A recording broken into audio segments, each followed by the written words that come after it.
PM Modi ने तैयार किया 2024 के लिए मास्टर स्ट्रोक, तो ममता बनर्जी से लेकर नीतीश कुमार के हलक का सूख गया पानी। विदेश से लौटते ही मोदी के भाषण से मुस्लिम नेताओं के चेहरे का उड़ गया नूर। मोदी ने साबित कर दिया कि वो मुस्लिम के लिए सबसे अच्छे कोहिनूर। मोदी के तीखे भाषणों से राजनीति में आया भूचाल, जो बन सकता है विपक्ष के लिए सबसे बड़ा काल।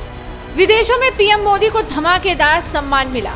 कहीं भारतीय समुदाय के लोग नतमस्तक हो रहे हैं, तो कहीं किसी देश के प्रधानमंत्री ने पीएम मोदी के पैर छू लिए। पीएम मोदी की एक झलक के लिए, उनसे हाथ मिलाने के लिए अमेरिकी सांसद किस तरह से लालायित दिखे, वो तस्वीर भी पूरी दुनिया ने देखी। लेकिन विदेश दौरे से लौटते ही पीएम मोदी ने तैयारी शुरू कर दी।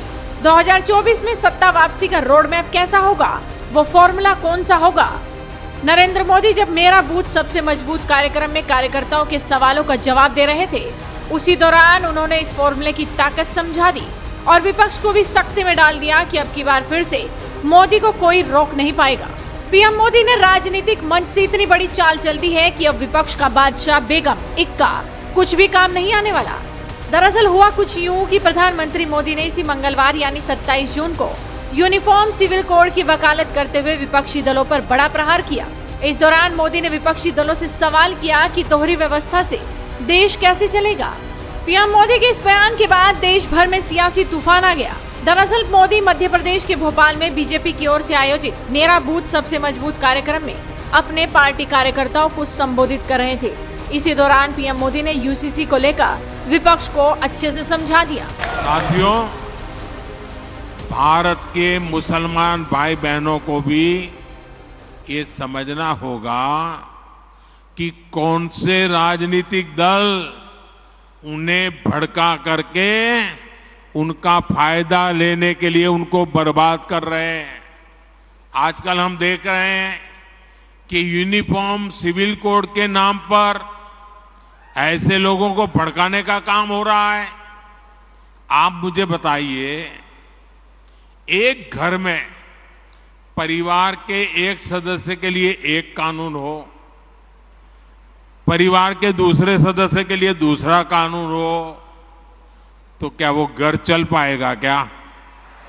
कभी भी चल पाएगा क्या? फिर ऐसी दोहरी व्यवस्था से देश कैसे चल पाएगा?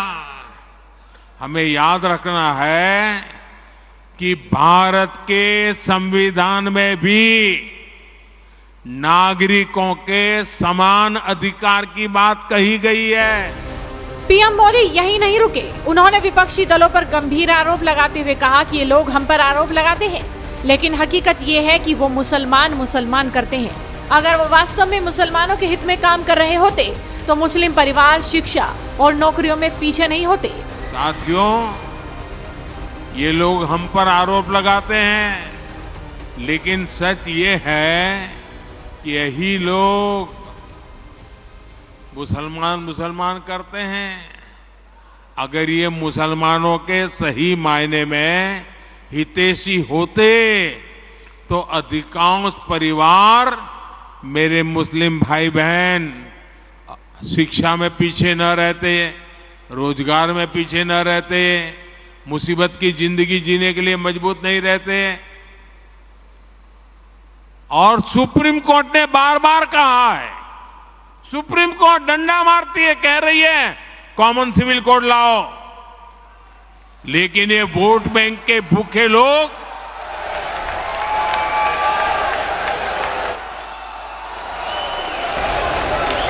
खैर, जैसे ही प्रधानमंत्री के बयान सामने आए, वैसे ही विपक्षी दलों में खलबली मच गई और फिर मोदी के इन बयानों के बाद पलटवार भी शुरू हो गया। लेकिन इससे पहले कि पलटवार होता, पीएम मोदी ने दिल्ली में एक हाई लेवल मीटिंग भी बुला ली और ये मीटिंग करीब 5 घंटे तक चली। कहा जा रहा है कि इसमें समान नागरिक संहिता मसले को लेकर लंबा मंथन चला है। अब आप देखिए कि कैसे विपक्ष का गला सूख गया पीएम मोदी के इस तगड़े एक्शन के बाद। एआईएमआईएम चीफ असदुद्दीन ओवैसी ने पीएम मोदी पर पलटवार करते हुए मीडिया को बताया कि प्रधानमंत्री को इस समझने की जरूरत है कि अनुच्छेद 29 एक मौलिक अधिकार है। प्रधानमंत्री को ये बात समझने की जरूरत है कि आर्टिकल 29 राइट टू कल्चर एक फंडामेंटल राइट है भारत के संविधान में।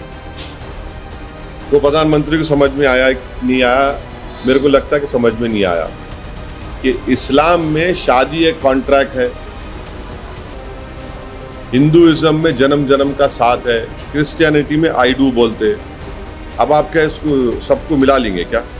अब जब ओवैसी ने पलटवार कर दिया तो कांग्रेस कहां से पीछे रह सकती है।